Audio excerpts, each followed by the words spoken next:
Never fear, Cindersh is here.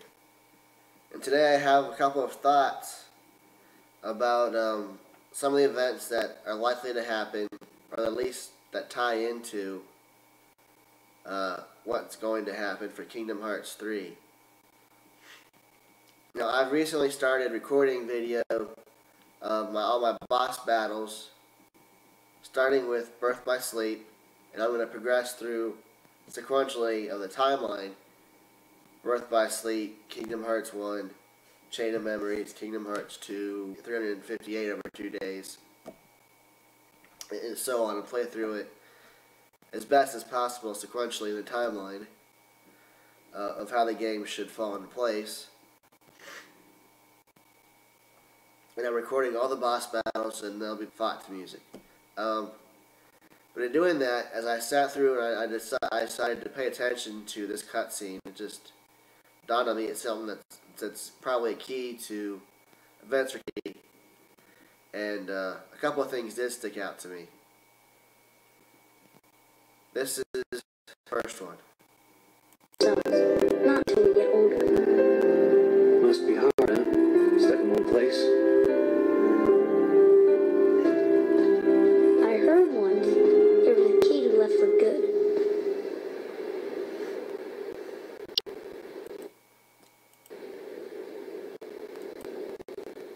I'm going to stop it there. It's what Riku has to say there. I heard once that a kid left here for good. Now we know Kairi is soon to be sent from Radiant Garden to Destiny Island. She's not there yet. But apparently, someone before this, and I would say significantly before this in time, left Destiny Islands. Now, we know of 2 people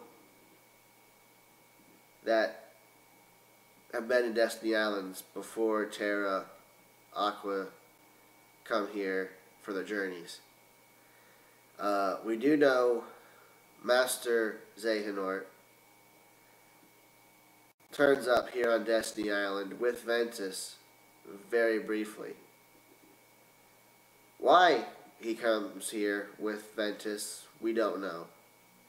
But he comes here with Ventus real briefly and then goes to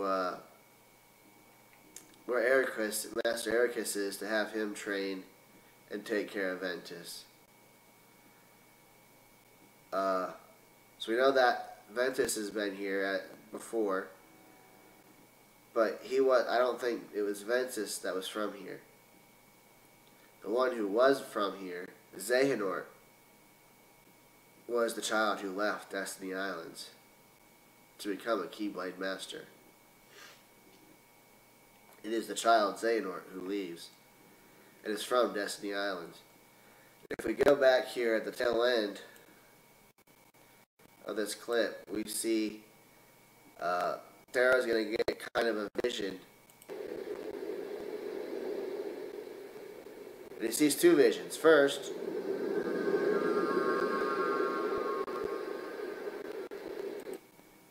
being a young Xehanort, like the young Xehanort we see in Dream Drop Distance, with long, actually the Terranort version, maybe even, with the long gray hair.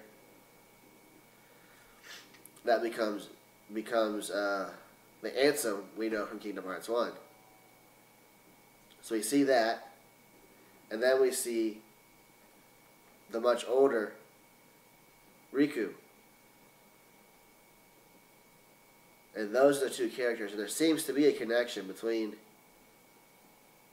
Xehanort, Riku, and Terra. Of course, Terra, the one who is struggling with darkness out of these 3, and Riku is the one who struggles with darkness as well, and he passes on. He's the one who's to receive the Keyblade from Terra. And then we're going to get one other scene. Terra realizes he's here for Riku. He's drawn here to pass on his Keyblade to Riku for the future. And here's that scene here. Outside this tiny world is a much bigger one.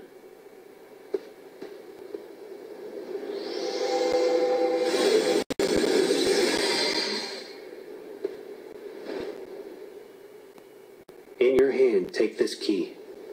So long as you have the makings, then through this simple act of taking, its wielder you shall one day be, and you will find me, friend. No ocean will contain you then. No more borders around or below or above, so long as you champion the ones you love. And of course, part of that, Terra says Riku will find him. And this is really what I want to talk about.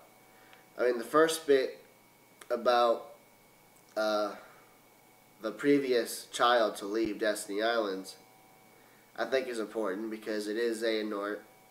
Along Riku's way to finding Terra, he has come across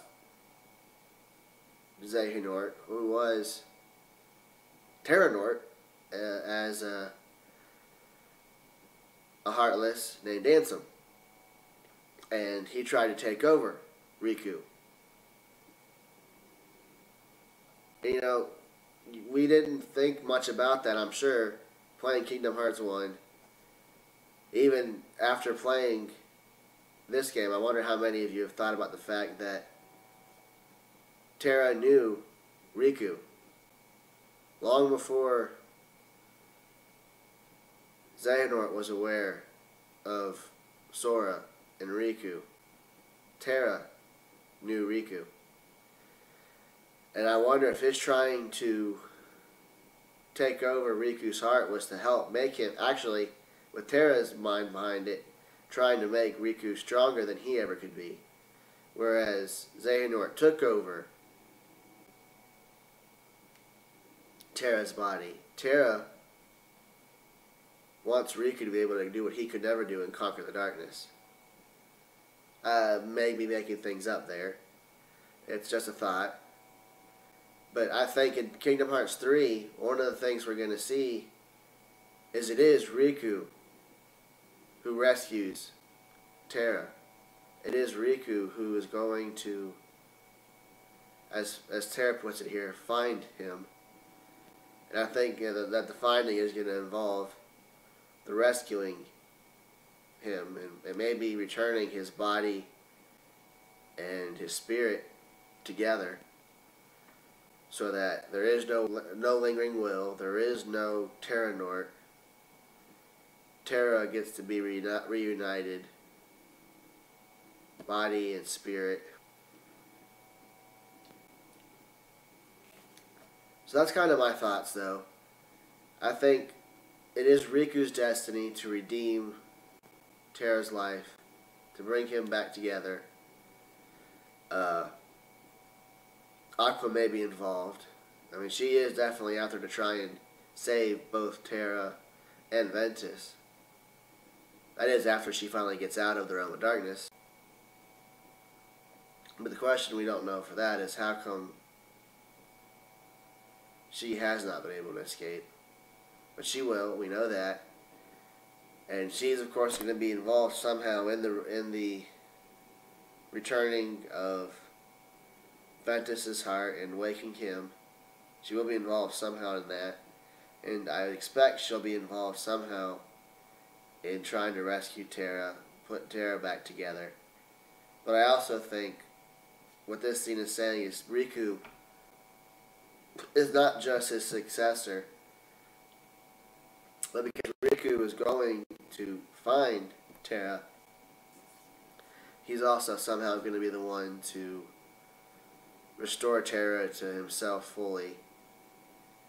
And of course, what side Terra's going to fight on, and whether or not he's going to be one of the 7 Guardians of Light, I don't know. But those are my thoughts. Let me know what you think. This has been Super Saiyan 7 Cinders. I hope you enjoyed what I had to say. I know it wasn't a whole lot. It was mostly me rambling here. But I hope you'll comment. Let me know what you think of my ideas about how this scene's going to play into Kingdom Hearts 3 and the events that will play out in the redeeming of Terra, and whether or not Riku will find Terra like he says here. If you have not done so, please subscribe to my channel, and I'll see you again here soon.